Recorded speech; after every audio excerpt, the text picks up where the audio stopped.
خلق الإنسان علمه البيان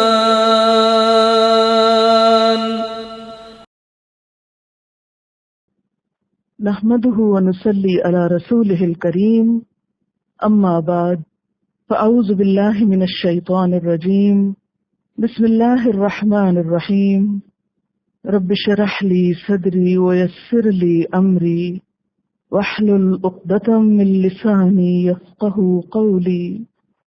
ترجمہ، والذین، اور وہ لوگ، ينفقون، جو خرچ کرتے ہیں، اموالہم، اپنے مالوں کو، رعاء الناس، لوگوں کے دکھاوے کے لیے، ولا، اور نہیں، یؤمنون، وہ ایمان رکھتے، باللہ، اللہ پر، ولا، اور نہ، بالیوم الآخر، آخرت کے دن پر،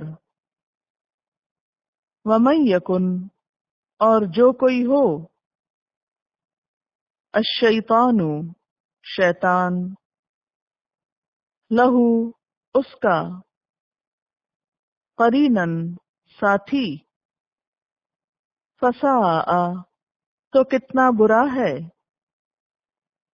قرینن، ساتھی،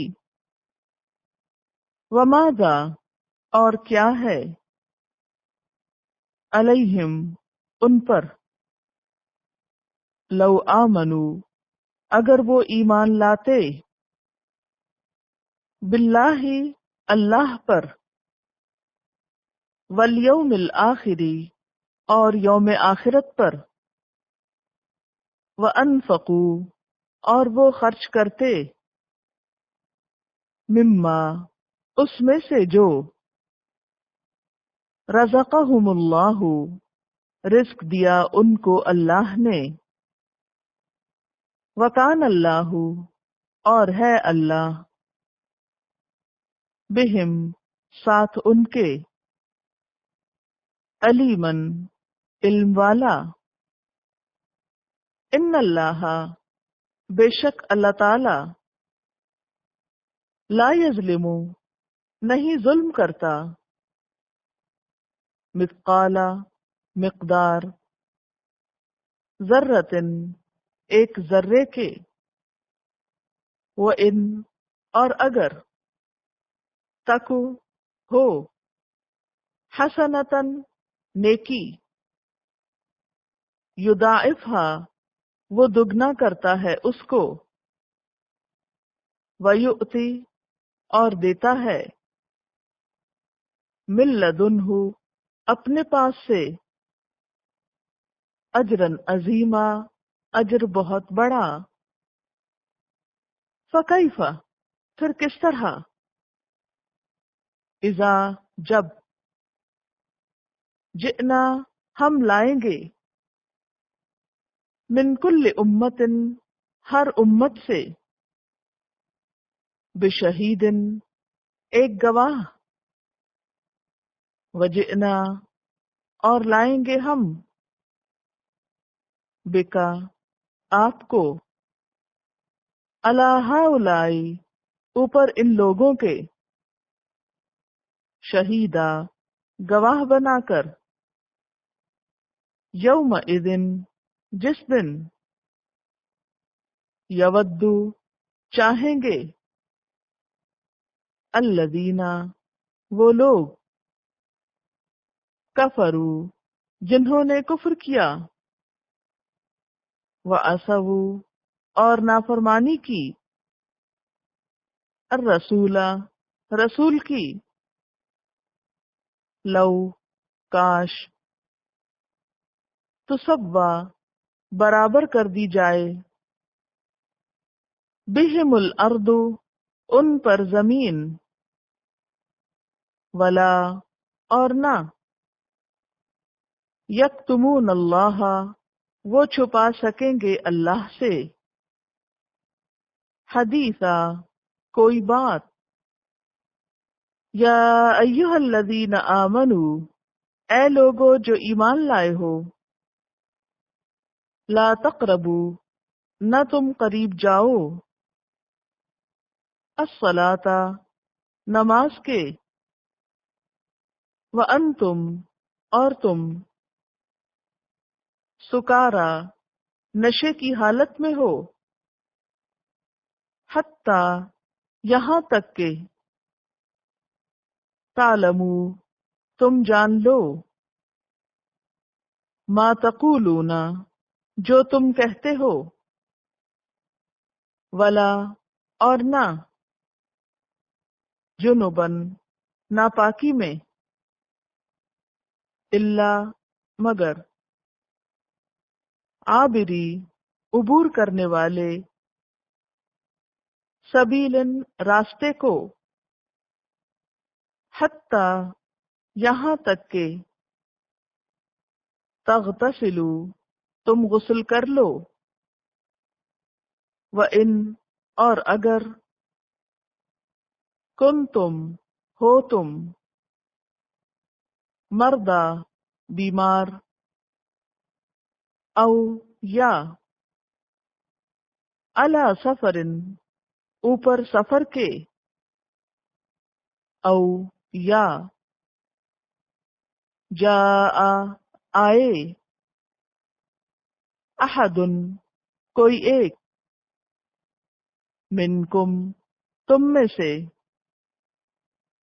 من الغائط، جائے حاجت سے، او، یا، لامستم، چھوا تم نے، النساء، عورتوں کو، فلم، پھر نہ، تجدو، تم پاؤ، ماء، پانی، فتیممو، تو تیمم کرو، سعیدن، مٹی سے، طیبن، پاکیزہ، فامسحو، پھر مسح کرو، بوجوہکم، اپنے چہروں پر، وایدیکم، اور اپنے ہاتھوں پر، ان اللہ، بے شک اللہ تعالی، کانا، ہے، عفواً، معاف کرنے والا، غفوراً، بخشنے والا۔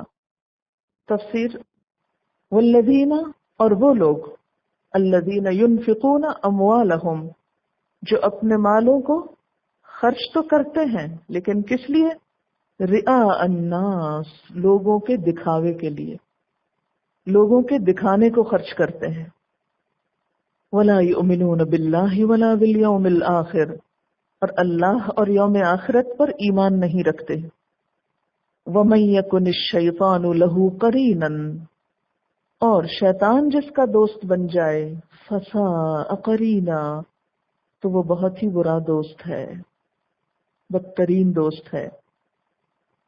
یہاں پر ریاکاری اور دکھاوے کے لیے مال خرچ کرنا ایک بدترین صفت بتائی گئی، اور اس شخص کا حال یہ بتایا گیا کہ وہ تو دراصل اللہ اور یوم آخرت پر ایمان ہی نہیں رکھتا۔ اگر اس کا ایمان ہوتا تو وہ اللہ کی خاطر خرچ کرتا، اور آخرت میں جزا پانے کی خاطر، دنیا میں تعریف حاصل کرنے کے لیے نہیں، کیونکہ ریاکار کا اصل مقصود کیا ہوتا ہے کہ لوگوں سے اپریسیشن لے، لوگ اسے اپریشیٹ کریں، لوگوں کے درمیان اس کی بہت پاپولیرٹی ہو۔ ایسے لوگ اللہ کو نہیں بھاتے۔ ایک حدیث میں آتا ہے 3 شخص ہیں، پہلے ان سے ہی دوزخ کی آگ روشن ہوگی۔ اچھا، دوزخ تو پہلے ہی جل رہی ہے، پھر روشن ہوگی کا مطلب جب پہلے وہ ڈالے جائیں گے تو اس کے شعلے بھڑکیں گے، اور ان کی وجہ سے نا، کیونکہ انسان بھی جلیں گے۔ اب ذرا غور سے سنیے کون ہے 3۔ نمبر 1، وہ عالم جو اس لیے پڑھے کہ عالم کہلائے، عالم جو عالم کہلانے کے لیے پڑھے۔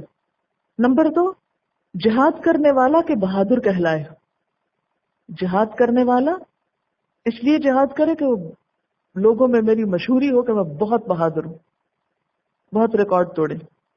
اور تیسرا خرچ کرنے والا کہ سخی کہلائے، لوگوں میں شہرت ہو کہ بہت دیتا ہے. آپ صلی اللہ علیہ وسلم نے فرمایا مجھے تمہارے متعلق بہت زیادہ خوف ہے شرک اصغر کا. صحابہ نے پوچھا وہ کیا ہے؟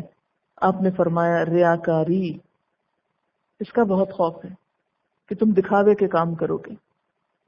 آخرت میں اللہ تعالیٰ فرمائیں گے ان لوگوں کے پاس چلے جاؤ جن کو دکھانے کے لیے تم دنیا میں کام کرتے تھے، جن کی نظروں میں اچھا بننے کے لیے سب کرتے تھے، وہیں جاؤ، دیکھ لو کہ کیا ان کے پاس تمہارے اعمال کی جزا اور ثواب ہے. جن کو خوش کرنے کے لیے سب کچھ کرتے رہے، انہی سے جا کے ثواب لو، اب انہی سے بدلہ لو.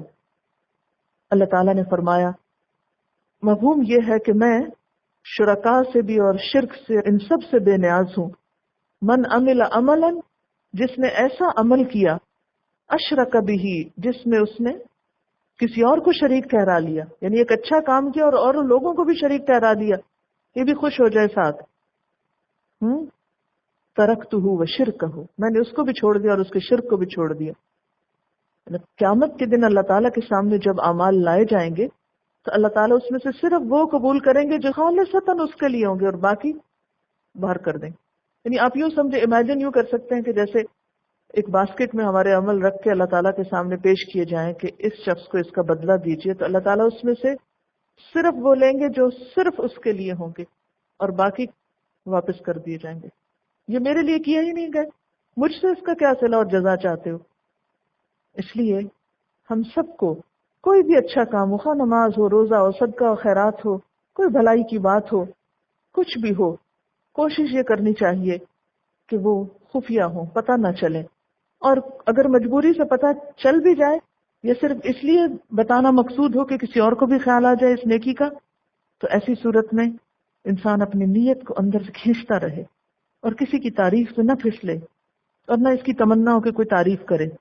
کیونکہ جب انسان صرف تعریفوں کی خاطر کام کرتا ہے تو اس کام میں پائیداری نہیں ہوتی، وہ پھر اس وقت تک ہی چلتا ہے جب تک کوئی تعریف سے دھکا دیتا رہتا ہے، اور جس دن تعریف ختم ہوگی کام بھی بیٹھ گیا.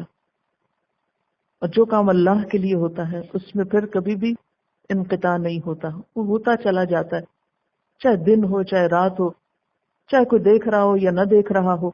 انسان ہر حال میں پھر اپنے رب کو یاد کرتا ہے اور اس کا تعلق اسی سے جڑا رہتا ہے. وہ نہیں دیکھتا کہ میرے آس پاس کون دیکھ رہا، وہ یہ دیکھتا ہے کہ مجھے کوئی اوپر سے بھی دیکھ رہا. نبی صلی اللہ علیہ وسلم نے فرمایا کہ اللہ تعالیٰ فرماتے ہیں من صلی یرائی فقد اشرکا، جس نے دکھاوے کی نماز پڑھی اس نے شرک کیا. من صام یرائی فقد اشرکا، جس نے دکھاوے کا روزہ رکھا اس نے شرک کیا. ومن تصدق یرائی فقد اشرکا، جس نے دکھاوے کا صدقہ کیا اس نے شرک کیا. ایسے لوگ جو ریاکاری میں نیکیاں کریں یہ تو اصل میں اللہ اور آخرت پر ایمان ہی نہیں رکھتے، اور ایسے لوگ دراصل شیطان کے چیلے ہیں، شیطان کے تسلط میں، شیطان کے دوست ہیں. اور جس کا دوست شیطان بن جائے فساء قرینا، وہ تو پھر بدترین ساتھی. قرین کہتے ہیں ساتھ رہنے والے کو. ظاہر ہے کہ جب اللہ سے تعلق چھوٹے گا، کمزور ہوگا، کم ہوگا، تو اللہ کا دشمن ہی ساتھ لگے گا نا، اسی وقت ہوگا. یہ قرنا ہوتا ہے ساتھ ملانا، تو قرین ہوتا ہے جو ساتھ ساتھ رہے، یعنی ایسا شخص شیطان کا ساتھی بن جاتا ہے یا شیطان اس کا بن جاتا ہے اور وہ اس کو اپنے جال میں پھانسے رکھتا ہے. پھر اللہ تعالیٰ فرماتے وَمَاذَا عَلَيْهِمْ، اور ان کا کیا بگڑ جاتا، ان کو کیا ہو جاتا. لَوْ آمَنُوا بِاللَّهِ وَالْيَوْمِ الْآخِرِ، کہ اگر یہ اللہ اور یوم آخرت پر ایمان رکھتے. وَأَنفَقُوا مِمَّا رَزَقَهُمُ اللَّهُ، اور خرچ کرتے اس میں سے جو انہیں اللہ نے رزق دیا. وَكَانَ اللَّهُ بِهِمْ عَلِيمًا، اور اللہ ان کو جاننے والا ہے. یہ نہیں کہا کہ وہ ریاکاری نہ کرتے، کیا کہا؟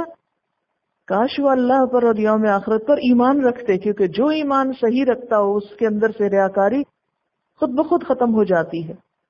وَأَنفَقُوا مِمَّا رَزَقَهُمُ اللَّهُ، اور بخل کرنے کی بجائے اللہ کے راستے میں خرچ کرتے رہتے، اور اللہ تعالیٰ ان کو جاننے والا ہے.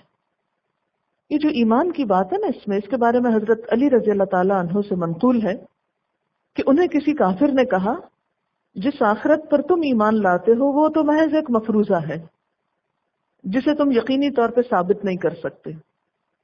پھر اس مفروضے کی بنا پر مختلف قسم کی پابندیاں تم اپنے اوپر عائد کرتے رہتے ہو. یعنی اس نے ایک طرح سے چیلنج کیا اور آپ کا مذاق اڑانا چاہا. اور تم لوگ ہر طرح کے لذتوں سے محروم رہتے ہو کہ نہیں آخرت میں پوچھ ہوگی، آخرت میں حساب ہوگا. یہ آخرت لگی رہتی ہے، اس کی وجہ سے تم لوگ بڑے محروم ہو دنیا کی نعمتوں سے. یہ تو بہت نقصان کی بات ہے.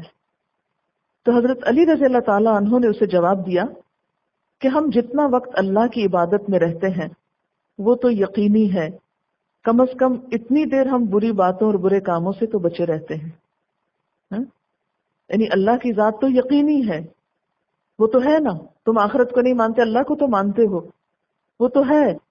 تو جتنی دیر ہم اللہ کی عبادت کرتے ہیں اتنی دیر کم از کم ہم برائیوں سے تو بچے رہتے ہیں. اور اگر مال خرچ کرتے ہیں تو اس کا بھی کسی ضرورت مند کو فائدہ ہو جاتا ہے. پھر ہمیں ان کاموں سے خوشی بھی حاصل ہوتی ہے. تیسرا فائدہ یہ ہے. رہی دنیا کی لذتیں اور ان سے مزے اڑانے کی بات، یہ تو چند دنوں کی ہے.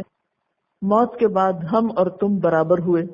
مرنے کے بعد اگر ہمارا خیال درست ثابت ہوا تو ہمیشہ کی راحتیں اور نعمتیں ملیں گی، اور تمہیں کئی طرح کی مصیبتیں اور جہنم کا عذاب ہوگا، اور یہ ہمیشہ کا عذاب ہوگا. اور اگر بالفرض تمہارا نظریہ درست نکلا تو بتاؤ ہمارا کیا بگڑے گا؟ یعنی اگر کوئی آخرت نہ ہوئی تو بھی کوئی نقصان نہیں. لہٰذا اچھی طرح سوچ لو کہ خطرے میں ہم لوگ ہیں یا تم لوگ ہو. یہ سن کر اسے ہوش آ گیا اور وہ ایمان لے آیا. کتنی خوبصورت بات ہے. تو آپ دیکھیں کہ جب ہم اچھا کرتے ہیں تو شیطان ہمیں کیا سجاتا ہے ہمیشہ؟ کیا فائدہ؟ اتنی مصیبتیں، اتنی پابندیاں، اتنی تکلیفیں اٹھا رہے. تو کوئی بات نہیں، اگر ہم تکلیف اٹھاتے بھی ہیں تو ان مال العسر یسرا، تنگی کے ساتھ ہی آسانی بھی ہوتی. تکلیف اٹھا کے کسی کی خدمت کریں تو آپ دیکھیں کتنی خوشی آپ کو اس کے بعد ملتی. تکلیف اٹھا کے نماز پڑھتے ہیں تو اس کے بعد جو سکون آتا ہے وہ بے نماز کو نہیں آ سکتا. تو یہ فوری فائدہ ہے جو دنیا میں مل جاتا ہے انسان کو، اور دوسروں کا بھلا بھی ہو جاتا ہے اور انسان برائیوں سے بھی بچ جاتا ہے. اصل میں یہ شیطان کے وسوسے ہوتے ہیں جو انسان کو اچھائی سے کسی نہ کسی طرح روکنے کی کوشش کرتے ہیں. ان اللہ لا یظلم مثقال ذرۃ، بے شک اللہ کسی پر ذرے برابر ظلم نہیں کرتا. مثقال کہتے ہیں مقدار کو، ذرۃ ذرہ، ایٹم، ایٹم بام نہیں، صرف ایٹم. بے شک اللہ کسی پر ذرے برابر ظلم نہیں کرتا. وَإِن تَكُ حَسَنَةً، اگر وہ ذرہ بھلائی کا ہو، یضاعفها، تو اسے بڑھا چڑھا دیتا ہے، ملٹیپلائی کر دیتا ہے.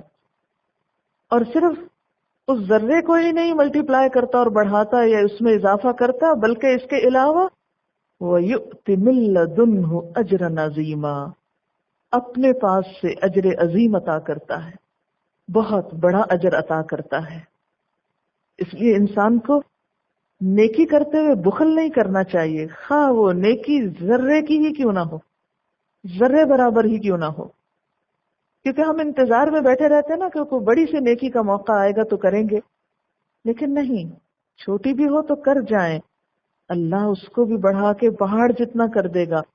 اور صرف اتنا ہی نہیں دے گا، اس کی وجہ سے، اس کی برکت سے اپنے پاس سے بھی بہت کچھ دے گا. لیکن اگر تم نے ذرے برابر نیکی نہیں کی، وہی بات کہ صفر تو وہ لگاتا ہے، ایک تم نے نہیں لگایا، تو پھر اضافہ بھی کس چیز میں ہوگا. اس نیکی سے مراد یہاں نماز روزہ وغیرہ نہیں ہے. ذرے جتنی نیکی میں چھوٹی چھوٹی چیزیں آتی ہیں. کسی کو مسکرا کے دیکھنا، کسی کی راستے سے پتھر ہٹا دینا، کسی کی مدد کر دینا، کسی کو کوئی اچھی بات بتا دینا، کسی کو انکریج کر دینا. اور کچھ نہیں تو آپ کہیں بیٹھے تو ذرا سا سمٹ کے کسی کو یہ احساس دلانا کہ ہاں میں تمہاری کیئر کر رہی ہوں، آپ کے لیے جگہ ہے یہاں. چھوٹی چھوٹی چیزیں جس سے آپ دوسروں کا دل خوش کرتے رہیں. یہ ایک بہت غلط تصور ہے ہمارے اندر کہ ہم عبادت کو اور نیکی کو صرف نماز روزے میں بند کر کے رکھ دیتے ہیں اور باقی زندگی اپنی خواہشات کے مطابق گزارنا چاہتے ہیں، حالانکہ نیکی کا میدان بہت وسیع ہے. فَكَيْفَ إِذَا جِئْنَا مِنْ كُلِّ أُمَّةٍ بِشَهِيدٍ وَجِئْنَا بِكَ عَلَى هَؤُلَاءِ شَهِيدًا. پھر کیسے ہوگا، پھر کیا گزرے گی؟ کب؟ یعنی قیامت کے دن، جب اللہ تعالی کی عدالت لگے گی، اس وقت سین کیا ہوگا؟ اذا جئنا من کل امت بشہید، جب ہم ہر امت میں سے ایک گواہ لائیں گے، اور یہ گواہ ہر امت کا نبی ہوگا.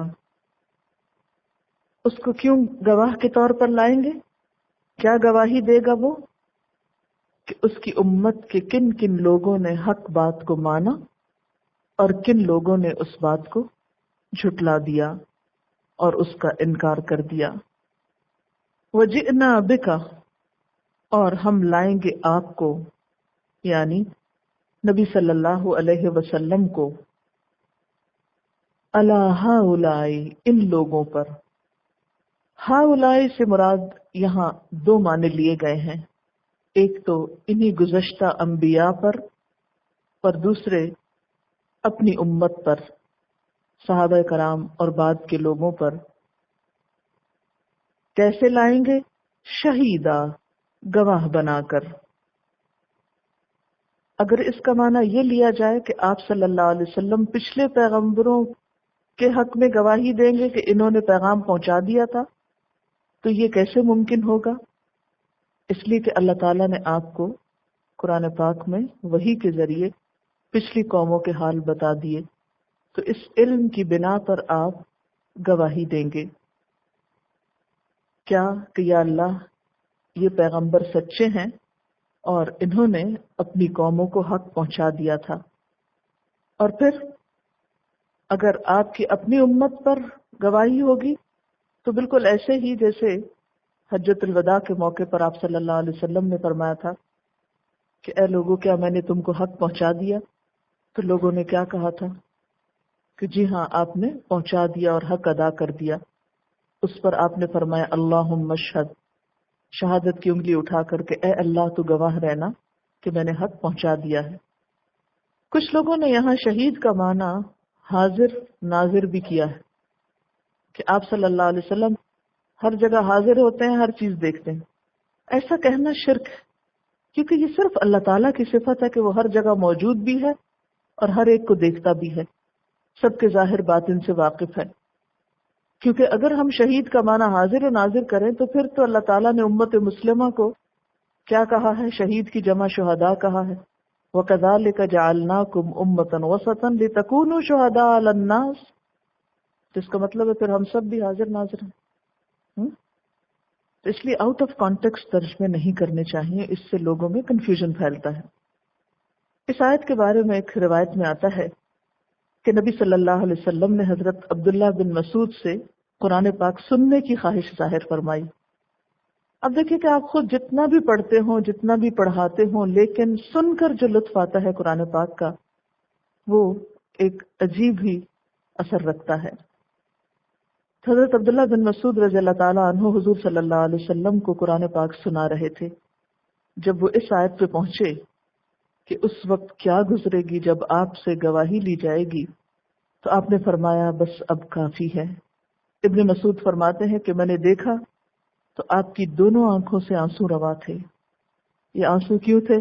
کہ قیامت کے دن کا وہ منظر اور سین یاد کر کے کہ اللہ کی عدالت ہوگی، پوری دنیا جمع ہوگی اور اس وقت ایک ایک امت کا حساب ہوگا.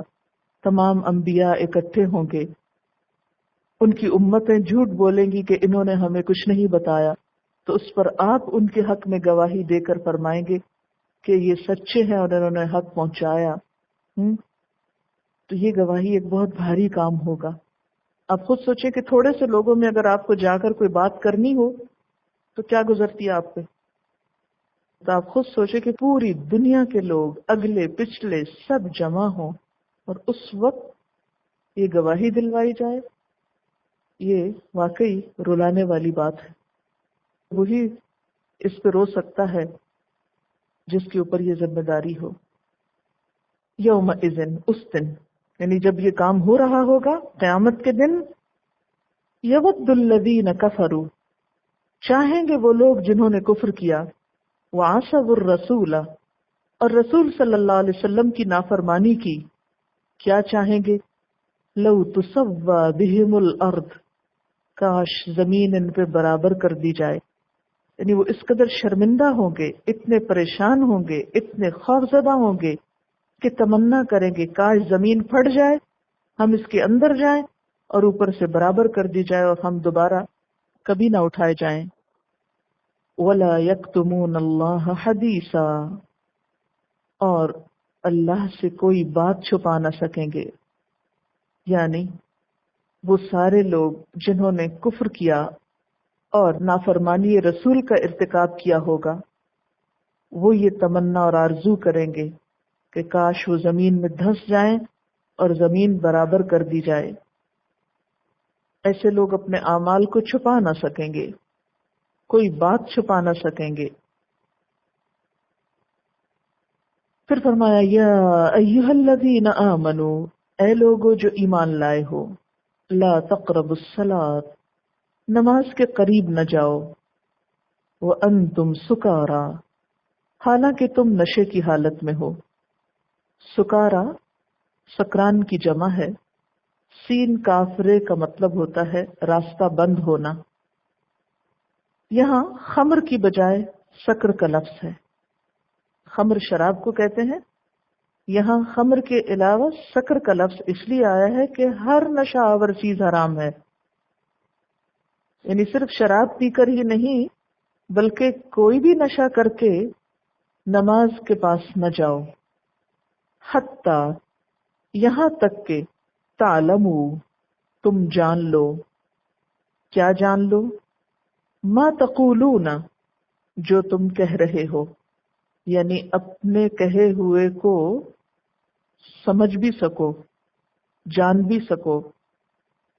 اصل میں نماز اللہ تعالیٰ کے حضور حاضری کا نام ہے، ملاقات کا نام ہے. اس وقت انسان کو جسمانی اور روحانی طور پر الرٹ ہونے کی ضرورت ہوتی ہے. اس کے ہوش و حواس قائم ہونے چاہیے، اس کو سمجھنا چاہیے جو کچھ وہ کہہ رہا ہے. اسی لیے ایک حدیث میں آتا ہے لک من صلاتک ما عقلت منہا، تمہارا اپنی نماز میں سے اتنا ہی حصہ ہے جو تم نے سمجھا. اور ہم لوگوں کی حالت کیا ہوتی ہے؟ اللہ اکبر کہے اور سلام تک کچھ پتہ نہیں کیا کہا. ورنہ تو نشے والوں کو بھی نماز پڑھنے کی اجازت ہوتی. تو لا تقربوا الصلاۃ وانتم سکارا. اور یہاں ایک اور حکمت بھی تھی کہ جو لوگ ابھی تک نشہ وغیرہ چھوڑ نہیں سکے تھے، اب ان کو کہا گیا، پہلے تو یہ کہا گیا نا کہ اس کے کچھ فائدے بھی ہیں، نقصان بھی ہیں، اور نقصان فائدے سے زیادہ ہیں. اس میں گناہ بھی ہے اور گناہ اس کے فائدے سے زیادہ ہے. تو کچھ لوگوں نے تو اس وقت ہی شراب چھوڑ دی، لیکن کچھ لوگ ابھی تک نشے سے باہر نہیں نکل رہے تھے. تو اب ان کو کہا کہ نماز نہیں پڑھو، تاکہ ان کے اندر ایک ایسا احساس پیدا ہو کہ اچھا، اللہ سے ملاقات سے محرومی، نماز نہیں پڑھ سکیں. کیونکہ ہم لوگوں کو تو کوئی کہ نماز نہ پڑھو تو ہم کہیں شکر ہے کسی وجہ سے نماز تو معاف ہوئی، ہاں، انتظار میں رہتے ہیں. لیکن جس کے دل میں اللہ کی محبت ہو وہ اللہ کی ملاقات سے بیزار نہیں ہوتا. اچھا آپ یہ بتائیے کہ جس سے آپ کو محبت ہوتی ہے آپ کیا چاہتے ہیں؟ اس سے نہ ملے، یا بیزاری سے ملے، یا مصیبت سمجھ کے ملے؟ اور اگر کسی کو پتہ چل جائے کہ آپ دوسرے سے بیزاری سے مل گئے تو وہ کبھی آپ سے نہ ملنا چاہے. اور اللہ کو پتہ چل جاتا ہے ہم کس شوق کے ساتھ نماز کی طرف جا رہے ہیں. اس وقت اسی بات سے ہی شرمندہ ہو جایا کیجیے کہ کس دل سے جا رہی ہوں. وہ دیکھ رہا ہے کہ مصیبت کے مارے جا رہی ہوں کہ خوشی سے جا رہی ہوں. تو جب ہم اس سے خوشی سے نہیں ملنے جاتے تو وہ ہم کو کیسے خوشی سے ملے گا؟ تو اپنے آپ کو دو لگایا کیجیے جب دل نہ چاہے نماز پڑھنے کو. بہرحال لا تقربوا الصلاۃ، نماز کے قریب نہ جاؤ، وانتم سکارا، حالانکہ تم نشے کی حالت میں ہو.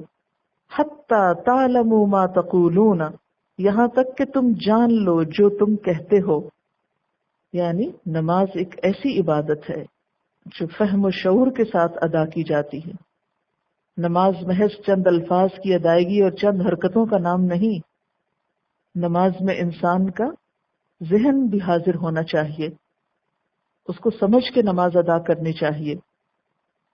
صرف اس کا جسم ہی نہ جھکا ہو بلکہ اس کا دل و دماغ بھی جھکا ہوا ہو، پورے شعور کے ساتھ وہ جھکے. اس لیے نشے کی حالت میں نماز نہیں پڑھو. اور پھر پڑھو کی بات نہیں، لا تقربوا الصلاۃ، قریب بھی نہ جاؤ. یہاں صلاۃ کا ایک اور معنی بھی بتایا گیا ہے، اور وہ کیا ہے؟ نماز کی جگہ. کیونکہ بسا اوقات ایک لفظ بول کر ظرف بھی مراد ہوتا ہے، یعنی اسم کے اندر اسم ظرف بھی موجود ہے. یعنی مراد یہ کہ مسجد وغیرہ میں یا عبادت گاہ میں نہ جاؤ. کیوں؟ اس لیے کہ اگر کوئی شخص یہی نہیں سمجھتا کہ یہ جگہ کون سی ہے، اس کا دماغ جو ہے وہ سویا ہوا ہے، تو اس کو تو یہ بھی پتہ نہیں ہوگا کہ اس کا وضو بھی ہے کہ نہیں، وہ پاک بھی ہے کہ نہیں، اس کا رخ کس طرف ہے. ہو سکتا ہے نشے کی حالت میں ایک شخص غل گپاڑا شروع کر دے اور نمازیوں کی نماز بھی خراب کرے. تو اس لیے صلاۃ کے یہاں دو معنی بیان کیے گئے. ایک تو نماز کے قریب نہ جاؤ، تو ظاہر ہے وہ تو ویسے ہی نہیں جائے گا، اس کو ہوش ہی نہیں. دوسرا یہ کہ وہ مسجد بھی نہ لے جایا جائے.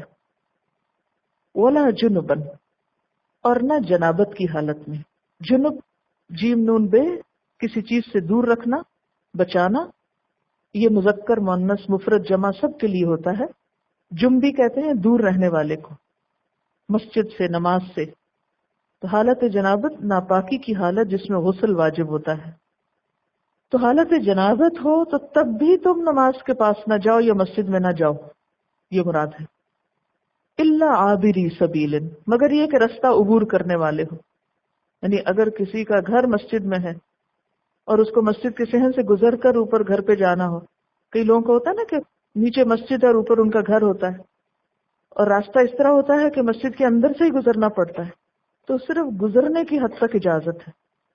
اس وجہ سے بھی آپ صلاۃ کا معنی مسجد لے رہے ہیں نا یہاں، ورنہ تو نماز سے گزرنے کی تو بات نہیں ہو رہی.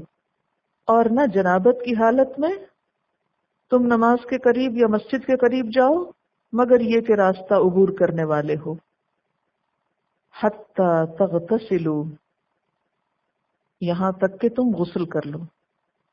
ایک حدیث میں آتا ہے نبی صلی اللہ علیہ وسلم نے فرمایا انی لا احل المسجد لحائض ولا جنب، کہ میں کسی حائضہ عورت کے لیے اور جنبی مرد کے لیے مسجد کو حلال نہیں ٹھہراتا. یعنی ان دونوں کو مسجد میں نہیں جانا چاہیے. ہاں اگر گزرنا ہو تو اور بات ہے. مثلا اگر آپ حرم میں ہیں، آپ طواف کر رہے، طواف کے دوران آپ کے اوپر ناپاکی کی کیفیت ہو گئی، پیریڈ شروع ہو گئے مثلا، تو ایسی صورت میں اب آپ کیا کریں گے؟ وہاں سے گزر جائیں گے. یا بعض وقت کیا ہوتا ہے، آپ کسی سے وعدہ کر کے جاتے ہیں آپ یہیں بیٹھو میں آ رہی ہوں، اتنے میں ایسی حالت ہوگی کہ آپ واپس نہیں آ سکتے، تو اب وہ تو بیٹھا رہے گا وہیں. اب کیا بنے گا؟ تو ایسے میں گزرنے کی اجازت دی گئی، یعنی چل کے گزر سکتے ہیں آپ اس میں سے، لیکن وہاں بیٹھنا یا وہاں کوئی کام کرنا یا کسی قسم کی کسی مجلس میں جانا یہ درست نہیں ہے. حتی تغتسلوا، یہاں تک کہ غسل کر لو یا پاک ہونے کے لیے. اب اس میں آپ دیکھیے کہ کتنی دلچسپ بات ہے نا کہ دو حالتیں یہاں بتائی گئیں، ایک سکارا کی اور ایک جنب کی. ان دو حالتوں میں نماز اور مسجد میں جانا منع ہے. ان دونوں میں کیا مماثلت ہے؟ نشہ ذہن کی نجاست ہے اور جنابت جسم کی. جس طرح نشے کی حالت میں انسان ہوش میں نہیں ہوتا، اسی طرح بسا اوقات جنابت کے بعد انسان کے اوپر وہ کیفیت نہیں ہوتی ایکٹیونیس کی یا الرٹ ہونے کی یا حاضر دماغ ہونے کی، کیونکہ دونوں کیفیتوں میں جسم کے اندر وہ چستی نہیں ہوتی جو عبادت کے لیے ضروری ہے. سمجھ رہے ہیں؟ اور اس کیفیت کو بدلنے کے لیے پھر کیا ضروری ہوتا ہے؟ انسان سوچتا ہے نا کہ پیریڈز کے بعد نہانے کو کیوں کہا گیا؟ غسل واجب ہے نا، احتلام کے بعد غسل واجب ہے، شوہر اور بیوی کے تعلق کے بعد غسل واجب ہے، پھر عبادت کر سکتے ہو. تو یہ غسل کیوں؟ اس کی حکمت کیا ہے؟ سائنٹیفکلی بھی یہ بات پرووڈ ہے کہ اگر کوئی شخص نشے میں ہو اور اس کو کولڈ بات دیا جائے تو اس کا نشہ ٹوٹ جاتا ہے. تو حالت جنابت کی کیفیت سے باہر آنے کے لیے نہاتا ہے اور نہا کر فریش ہوتا ہے، پھر انسان عبادت میں جب اللہ کے حضور حاضر ہوتا ہے تو اس کا دل زیادہ لگتا ہے. تو یہ نہانے کی ایک حکمت بتائی جا رہی ہے یہاں پر. وآخر دعوانا ان الحمد للہ رب العالمین. سبحانک اللہم و بحمدک اشہد ان لا الہ الا انت استغفرک و اتوب الیک۔